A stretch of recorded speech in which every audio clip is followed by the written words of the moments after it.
হ্যাঁ ঠিক আছে, চলো চলো শুরু করছি। এই চ্যাপ্টারটার নাম হচ্ছে ইন্ডিয়ান কারেন্সি সিস্টেম। ভালো করে বলে দিচ্ছি, নোট, এটা নোট আমি দিয়ে দেবো। এইটুকু তো সবাই জানি যে 1935-এ আমাদের আরবিআই ফার্স্ট এপ্রিল স্ট্যাবলিশ হয়েছিল। 1935-এ ফার্স্ট এপ্রিল স্ট্যাবলিশ হয়েছিল। ওকে, এরপরে কি হয়েছে, পাঁচটা লাগবে নোট দেখাবো, তোমাকে নোট দেখি বলতে হবে। 1938 আরবিআই প্রথম 5 টাকার নোট ইস্যু করেছিল। কেন, এর গল্প পরবর্তীকালে আমি বলছি। ফেব্রুয়ারি থেকে জুনের মধ্যে 1938 সালে 10 টাকার নোট, 100 টাকার নোট, 1000 টাকার নোট এবং 10,000 টাকার নোট আরবিআই ইস্যু করেছিল। এতগুলো নোট। তো ভাবো 1938 সালে কারো তখন 1 আনা 2 আনা দিয়ে লোকের চলতো, সেখানে তোমার কারোর কাছে 10,000 টাকার নোট আছে বলে সে কোন লেভেলের বড় লোক। নেক্সট, কিং জর্জ নামে একজন ভদ্রলোক, ইন্ডিয়ানরা ভালোবেসে ওনাকে পঞ্চমদা বলতো, তাই ওনার স্মৃতিসৌধে 5 টাকার নোট সবার প্রথম চালু করা হয়েছিল। ঠিক আছে। Next, January 1938 first note of 5 rupees, তো বলেই দিলাম, হয়ে গেছে। 12 অগাস্ট 1946 500 টাকার নোট, 1000 টাকার নোট এবং 10,000 টাকার নোট ব্ল্যাক লিস্টেড করে দিল ইন্ডিয়ান গভর্নমেন্ট। 47-এ দেশ স্বাধীন হয়েছে, ব্রিটিশ বুঝে গেছে আর এখানে থাকতে পারবো না, চলে যাবো। তো গভর্নমেন্ট তখন কী করলো, আস্তে আস্তে এদের নোটগুলোকে ব্ল্যাক লিস্টেড করো, কারণ তখনকার সময় তো চিটিংবাজ ছিল। আর এই ব্ল্যাক লিস্টের গল্প তোমরা সবাই জানো। ব্ল্যাক লিস্ট তখনই করা হয় যখন নোট ডুপ্লিকেট বেরোয়, তাই তো। নেক্সট বলছে 1954 1000 টাকার নোট, 5000 টাকার নোট এবং 10,000 টাকার নোট আগের নোটগুলোকে ব্ল্যাক লিস্টেড করে দেওয়ার পরে আবার রিইন্ট্রোডিউস করলো। কেন? আরে নোট বন্ধ করলে লোক নোট চালাবে কি করে, নতুন নোট বার করতে হবে তো, তার জন্য তোমার এই ব্যবস্থা নেওয়া হয়েছিল। আবার রিইন্ট্রোডিউস করেছে কিসের 1000, 5000 আর 10,000 টাকার নোট। কিন্তু 1957-এ ইন্ডিয়ান গভর্নমেন্ট ডেসিমাল ভ্যালু চালু করলো। আর ডেসিমাল ভ্যালু তো কাউন্ট করা হবে তোমার 00 দিয়ে। 00 মানে হচ্ছে 100 টাকার নোট। তো 1957-এ তোমার 100 টাকার নোট আবার ইস্যু করলো নতুন করে। ঠিক আছে, ভিডিওগুলো শুনবে, শুনে খাতা নিয়ে বসবে, বসে সালগুলো শুনে লিখে নেবে। ঠিক আছে। নেক্সট বলছে 1978 16ই জুন 1978 সালে বলছে 100 টাকার যে নোট যেটা বার করেছিল, আবার এত প্রবলেম ক্রিয়েট করা শুরু হয়ে গেল, এই 100 টাকার নোটকেও ব্ল্যাক লিস্টেড করে বন্ধ করে দিল। বুঝতে পারছো, ইন্ডিয়া কিন্তু একবার ব্ল্যাক লিস্টেড করেনি, অলরেডি দুবার শুনে ফেললে ব্ল্যাক লিস্টেড হয়েছে। একবার কিন্তু তোমার ডিমনিটাইজেশন কিন্তু একবার হয়নি যে আমরা শুধু 16টা জানি তাই ওটাকে নিয়ে লাফালাফি করি। ঠিক আছে। তারপরে এই সময়, এই যে 16ই জুন 1978 সালে যে তোমার 100 টাকার নোট যে তোমার বন্ধ করে দিয়েছিল, এই সময় প্রধানমন্ত্রী কার্যালয় সামলাতেন ভদ্রলোকের নাম মোরার, MORAR, মোরারজি দেশাই। কি বললাম? আর গভর্নর কে ছিলেন? শর্ট ফর্ম হচ্ছে IGP, P ফর প্রসার, IGটা আমি ভুলে গেছি, গুগল চেক করে বলে দেবে। In 1978 RBI governor, IGP full form বলে সার্চ করবে, দেখিয়ে দেবে। ঠিক আছে। In 1996 Mahatma Gandhi series note issue করলো 500 টাকার নোটে সবার ফার্স্টে। এই 1996 মহাত্মা গান্ধী নোট সিম্বল দিয়ে চালু করলো। আর in July 2010 new symbol of the rupees. সব দেশে সাইন আছে, আমেরিকাতে লিঙ্কনের সাইন রয়েছে, আফ্রিকাতে নেলসন ম্যান্ডেলার সাইন রয়েছে, সিম্বল রয়েছে। তাহলে ব্রিক্স কান্ট্রির মধ্যে তো আমাদের একটা সাইন হওয়া তো উচিত। তখন বললো তাহলে ইন্ডিয়ান কান্ট্রি রুপিসে যদি মহাত্মা গান্ধীর ছবি তো দিলাম, তাহলে সিম্বলটাও দিতে হবে। ইউরোপ কান্ট্রির ইউরো রয়েছে, ডলার রয়েছে, ইয়েন রয়েছে, কানাডিয়ান ইউরো, অস্ট্রেলিয়ান ডলার রয়েছে, মানে ভারতীয় মুদ্রাকে একটা সিম্বল দিতে হবে। তো তখন এই সিম্বলটা তৈরি করা হলো এবং এই সিম্বল ডিজাইন করেছেন, নামটা মুখস্থ রেখে দেবে, পরীক্ষার কোশ্চেনে আসে, উদয় কুমার। নাম কি? উদয় কুমার, মনে রাখবে। রুপিসের সিম্বল ডিজাইন করেছিলেন উদয় কুমার। আর 2011 সালে তোমরা দেখোনি, আমি দেখেছি, 25 পয়সার কয়েনকে ব্ল্যাক লিস্টেড করে দিয়েছে। আস্তে জিনিসের দাম বাড়ছে, ধাতু সংরক্ষণ বাড়াতে হবে।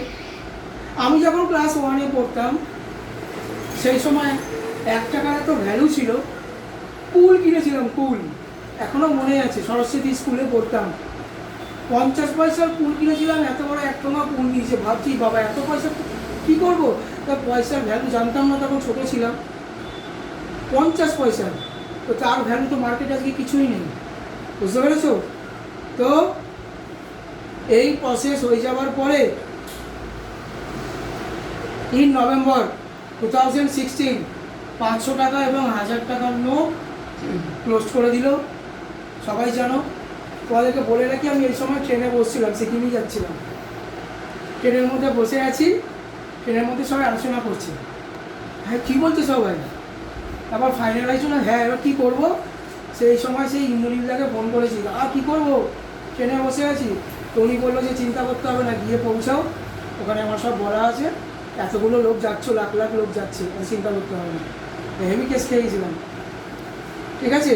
আচ্ছা, এই সময় কিন্তু 2000 টাকার নোট কিন্তু ইস্যু করেছিল। কী বন্ধ করেছিল? 500 আর 100, 500 আর 1000, 500 আর 1000 টাকার নোট বন্ধ করেছিল 2016-এ, আর 2000 টাকার নোট ইস্যু করেছিল, ঠিক আছে। নেক্সট 2019-এ, লাইনটা ভালো করে শুনবি কিন্তু ভাই, এটা কিন্তু এটা চেঞ্জেবল আছে। বলছে ফ্রম 2019 50 পয়সার coin were not minted as they have area in calculation বা সার্কুলেশন।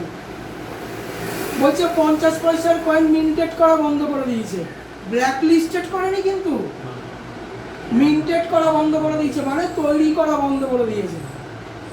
বলছে আর তৈরি করা হবে না, কিন্তু মার্কেটে যে কয়েনগুলো আছে সেগুলো আপনারা চালাতে পারেন, বুঝতে পেরেছো?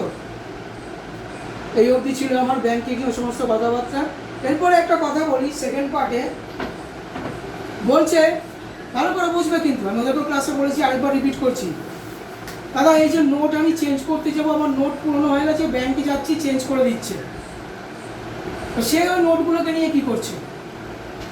তোমরা সবাই একটা ব্যাংক, মনে রাখবে, এটা axis bank, SBI, Indian overseas, HDFC, একটা এরিয়া।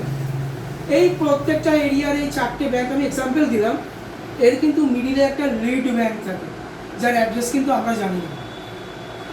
RBI থেকে টাকা কিন্তু লিড ব্যাংকে আসে, আর এই যে আমরা ব্যাংকে গিয়ে যে পুরনো টাকাগুলো দিচ্ছি, ওই ওল্ড মানিগুলো কিন্তু তোমার এই লিড ব্যাংকের মাধ্যমে চেঞ্জেস হয়। লিড ব্যাংক আবার ওই পুরনো টাকাগুলোকে RBI-তে পাঠিয়ে দেয়। তো সবার মনে খারাপ চিন্তা ভাবনা আসতে পারে, পুরনো নোটগুলো ফেলবো না, নতুন নোট আবার ছাপিয়ে দিতে হবে, তাহলে তো মার্কেটে অনেক পয়সা হয়ে যাবে। ভুল কথা কিন্তু, ইনফ্লেশন সৃষ্টি হয়ে যাবে। আমি ইনফ্লেশন নিয়ে ক্লাস করাবো, তখন ভালো করে বুঝিয়ে দেবো। যে নোট RBI-তে পুরনো চলে যাচ্ছে, মনে রাখবে দেন অ্যান্ড দেন 24 ঘন্টার মধ্যে সেই নোট জ্বালিয়ে দেওয়া হয়। 24 ঘন্টার মধ্যে যে কটা নোট জ্বালিয়েছে, যত অ্যামাউন্টের নোট জ্বালিয়েছে, তত অ্যামাউন্টের নতুন নোট কিন্তু প্রিন্ট হয়ে যাবে। জিডিপির মনে যাবে, দেখবে সবাই নতুন নোট নিয়ে রাস্তায় বসে বিক্রি করে দেবে, বুঝতে পেরেছো? এই প্রসেসটাকে কিন্তু মনে রাখতে হবে, যে নোট কিন্তু কেউ নিয়ে রেখে দেয়নি। RBI পুরনো নোট সংগ্রহ করে জ্বালিয়ে দিয়ে আবার নতুন নোট কিন্তু প্রিন্ট করে কিন্তু মার্কেটে ছেড়ে দেয়, ঠিক আছে। ফার্স্ট পার্ট গেল, সেকেন্ড পার্টের কথা হচ্ছে এবার টাকা পয়সার নোট নিয়ে। তা নোট আমি লিখিয়ে দিয়েছি, ছবি তুলে দিয়ে দেবো গ্রুপে, শুধু মুখে বলে দিচ্ছি, যদি ভিডিও শুনে লিখতে চাও। 10 টাকার নোট, 10 টাকার নোটের সাইজ হচ্ছে তোমার 123 × 63 মিলিমিটার, 123 × 63 মিলিমিটার। কালার হচ্ছে ব্রাউন, সিম্বল হচ্ছে কোণার্কের সূর্য মন্দির। আর ইস্যু হয়েছিল 5ই জানুয়ারি, 5 জানুয়ারি, সালটা ভুলে গেছি একটু, তো বলে দেখতে হবে, 2019। 20 টাকার নোট, তার ডাইমেনশন হচ্ছে 129 × 63 মিলিমিটার, কালার হচ্ছে ইয়েলো, আর এর সিম্বল হচ্ছে অজন্তা ইলোরার গুহা। ওকে, ডেট অফ ইস্যু 26 এপ্রিল 2019। 50 টাকার নোটের ডাইমেনশন হচ্ছে 135 × 66 মিলিমিটার, কালার বলা হয় টিল, এটা অনলাইনে পাবে টিল, কিন্তু অরিজিনালি পরীক্ষায় তোমরা লিখবে ফ্লুরেন্ট ব্লু, মনে থাকবে ফ্লুরেন্ট ব্লু। ওকে, ইমেজ থাকবে Hampi with chariot. Okay, date of issue 18 August 18 August 2017।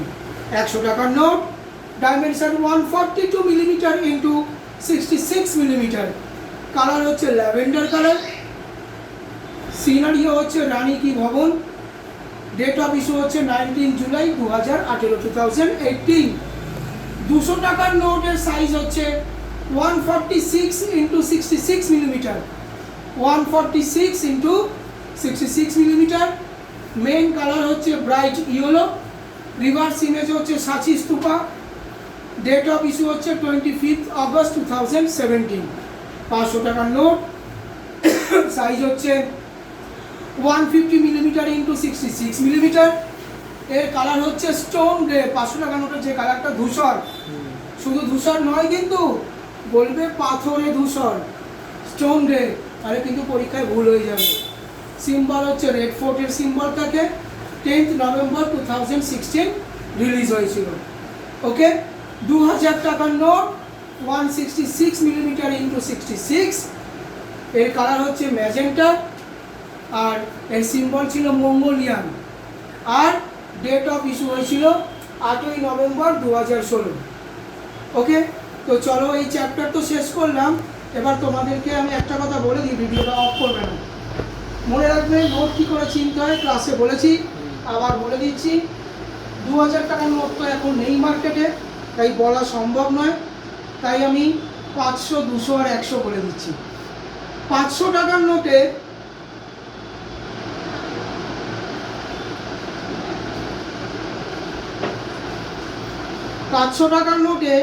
এই যে দেখো সাইডে যে দাগগুলো দেখতে পাচ্ছ, একটু জুম করে দাগটা দেখিয়ে দে, জুম হয়েছে?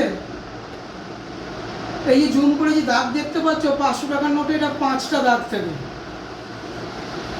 ঠিক আছে? 2000 টাকার নোটে 7খানা দাগ থাকবে, 200 টাকার নোটে 4টে দাগ থাকবে, এবং 100 টাকার নোটে 4টে দাগ থাকবে। চলো আমরা দেখে নিই তাহলে পার্থক্যটা কোথায় স্যার। 200 আর 100 নোটের পার্থক্য, 200 টাকার নোটে 4টে দাগ থাকবে, কিন্তু মাঝখানে তোমার দেখো পুটলি আছে। 200 টাকার নোটেও 4টে দাগ থাকবে, মাঝখানে দোকানে পুটলি আছে, ঠিক আছে? আর 100 টাকার নোটে শুধু 4টে দাগ আছে, ঠিক আছে? এবার সবাইকে তো বুঝিয়ে দিলাম, পড়ানো আমার এখানে শেষ, কিন্তু স্যার দাগ দাগ কি কথা, দাগ বলে না, এগুলোকে ইংরাজিতে কি বলে, মুখস্থ রাখবে, এগুলোকে ইংরাজিতে বলা হয় angular bleed line, ANGULAR, angular BLEED, bleed LINE, angular bleed line বলা হয়, ঠিক আছে? এই হচ্ছে তোমাদের টোটাল টপিক ইন্ডিয়ান কারেন্সি সিস্টেমের উপরে। এর ইন্ডিয়ান কারেন্সি সিস্টেমে এই চ্যাপ্টারে এর বাইরে প্রশ্ন হবে না, তা তোমাদের কথা দিলাম, গ্যারেন্টি। ওকে, আজকের ক্লাস এইটুকুই, স্টপ।